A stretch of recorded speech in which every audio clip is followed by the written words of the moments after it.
Welcome to this special bonus episode of the Passive House podcast. I'm Zach Semke, Director of Passive House Accelerator, and we're pleased to be sharing a series of bonus episodes recorded at the International Passive House Conference 2023 in Wiesbaden, Germany. These interviews were made possible by support from Icon Windows and Doors, Inotech Windows and Doors, Intelligent Membranes, Minitaire, and Proclima. Please enjoy this bonus episode.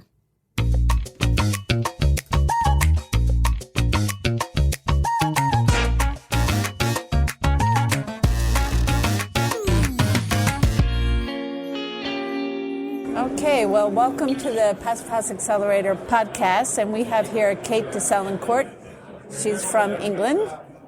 Where in England are you from? I live in the Forest of Dean, which is tucked away near Wales in the southwest. And Kate is a journalist who has been working within the Passive House community. Most recently, I know you've been working on Passive House health measures and fuel poverty. Yeah, that's my particular interest at the moment, I suppose. I most recently, for the Passive House Trust, completed some research on the various benefits of Passive House for the developer of Passive House, the owner of Passive House, and the occupant of Passive House. And looking at the benefits to occupants really led me to be very interested in the health benefits of Passive House, and especially for people on low incomes who can't normally afford to heat their homes properly.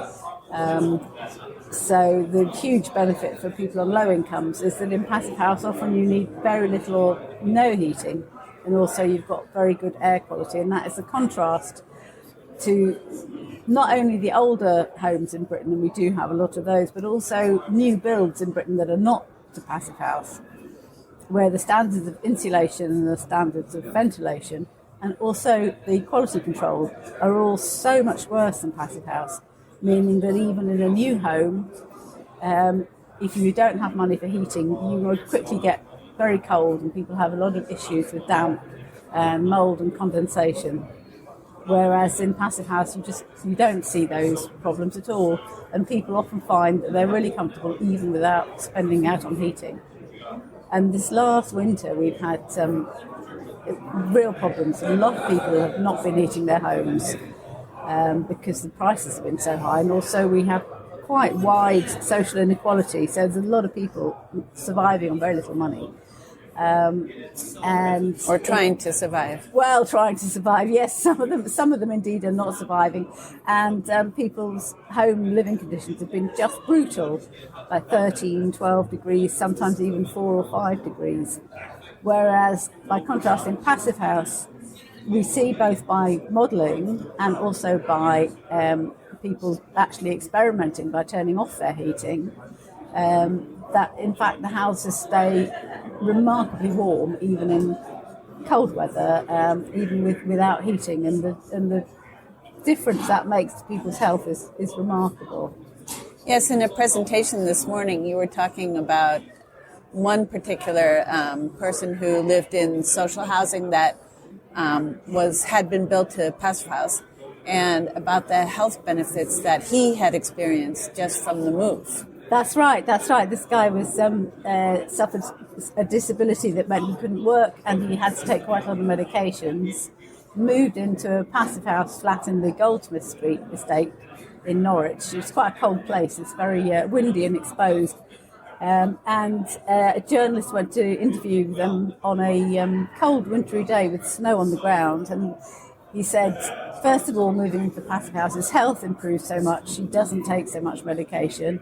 Secondly, he no longer has any issues drying laundry, whereas before he had damp and mould and he couldn't get his laundry dried.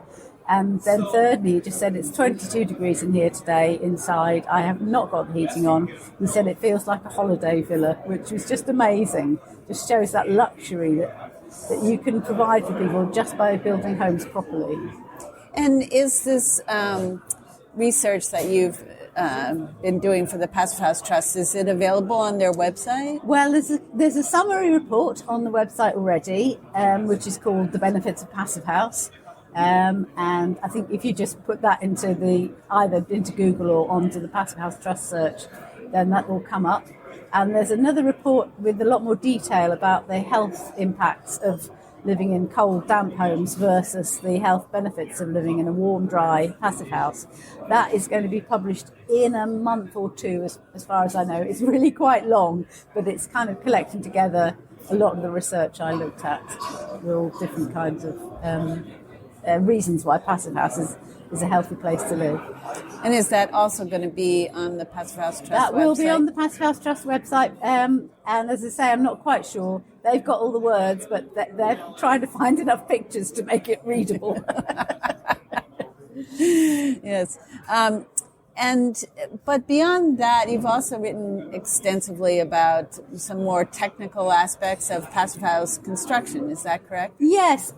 There's a few things that I'm particularly interested in. One of them is that there's a lot of misconceptions about airtightness and ventilation. And people believe that that airtightness is a dangerous thing. People who don't really know much. They think that airtightness is dangerous because they think the building will have poor air quality, or they say, oh, it won't breathe, when they don't really understand what they mean quite often. So I've done a bit of research into the reality of, if you've got a leaky building, does that give you ventilation? And of course it doesn't at all, because you don't know where the leaks are going to be. And you don't know when the air is going to move in and out of them. So the research that has been done is not enough, but the research that has been done shows that maybe you get the air coming all up through the floorboards and all going out through one leaking bit of the ceiling, and it's not ventilating the rooms to either side at all. So that's not ventilation, that's just a draft. Whereas if it's an airtight envelope, as you have in passive house, you have controlled ventilation, fresh air in every occupied space, extract from every damp space. The ventilation is comfortable, it's warm and it's quiet, which is absolute contrast to the standard ventilation provision in British housing, which is noisy, ineffective, uncomfortable, and people disable it. So that's something that's interested me a lot as well. And how did you first hear about passive housing and get interested in writing about it? Well, yeah, I cheated really, because I've been a technical journalist. I've been a technical journalist all my career of one sort or another, but my husband is a building services engineer, and he got into passive house, and so I began to hear about what he was doing.